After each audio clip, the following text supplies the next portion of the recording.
Today I'm going to be making this shirt that I have here out of a white t-shirt that I happen to have lying around. So it was pretty easy.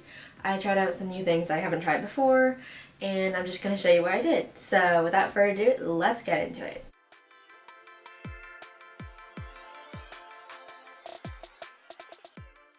So I started off with this white shirt. Like I said, it's kind of like oversized a little, so like a little bigger, but doesn't really matter. And I have printer paper that I had like lying around my room for like 3 months that I've never used.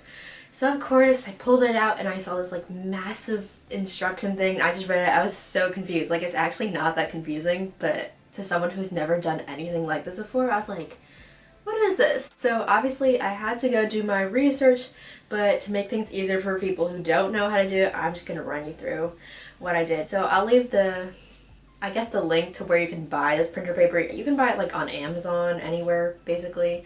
But it's really easy. So you just take your image, I just found mine online, and you just size it to approximately what you want it to be. And then you stick the printer paper into your printer, and make sure that it prints on the blank side, not the side with like words on it. So you just print out an image onto it.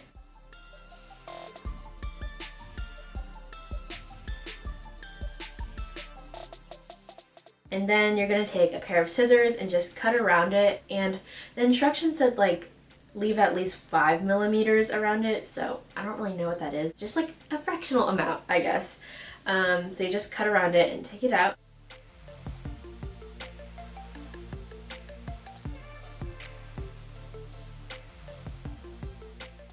And then you gotta heat up your iron. So this part I was really nervous about because unlike my parents, I don't iron that often, which I probably should, but I don't. So I wasn't really sure how to use it, so this was kind of a learning thing for me, but all you have to do is plug it in. Like, wow, so complicated. And I just took a cutting board and a different shirt, just laid it all on there, and then put the shirt on there. Just because that's kind of what the instructions said to do. For some reason, you're not supposed to use an ironing board, so I didn't burn anything, so great. So once you have your iron heated all up, you're going to lay out your t-shirt and then just iron it a little bit to make sure that it's like smooth and warm the iron up a little. And then you're going to stick the graphic face down onto it, so make sure the image is touching the t-shirt. And then you're just going to iron it for, I did 25 seconds, but it really depends how big your graphic is. In my case it was really small, so 25 seconds seemed good enough. And this was the part that I was so nervous about. I was like, what if I peel it off and it looks really bad? Like, most of it isn't transferred, but I peeled it off in one shot and it was perfect. I was so happy. I was like, oh my gosh, this looks so good, like in the moment. But obviously I cut out the sound from the real video. So yeah, once you have that, you just like take a piece of silicone fixing paper. That's what they called it. Kind of weird, but you just stick it on, iron a little, and that's it.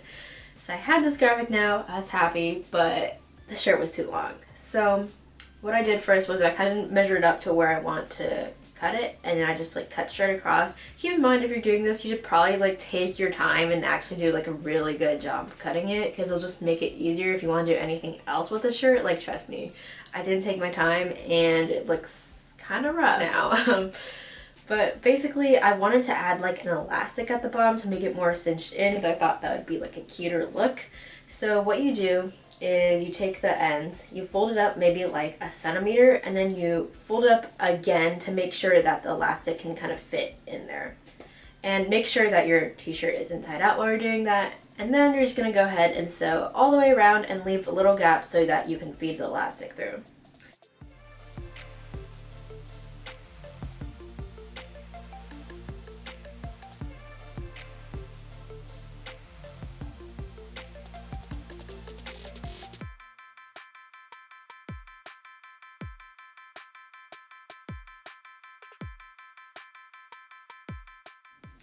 Then if you have elastic, mine is like an inch thick, I think, but you can use any elastic. You could even use like string, ribbon, rope, anything like that. But just like measure around where you want it to go and make sure that it's like the right length.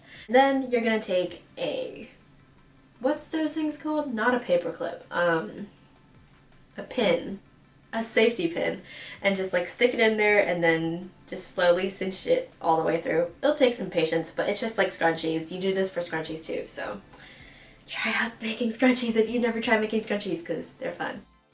That's so random. Like now I lost track of what I was saying. What was I even saying? Oh, okay. So feed it all the way through, and then you're gonna go ahead, take the two ends of the elastic and just sew it all the way through. I did this like 20 times. I just sewed back and forth because I was like, I don't want this to snap. So yeah.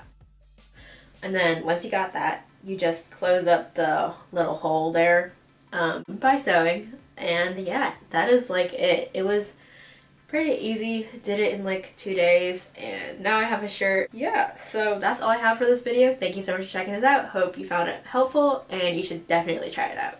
Bye!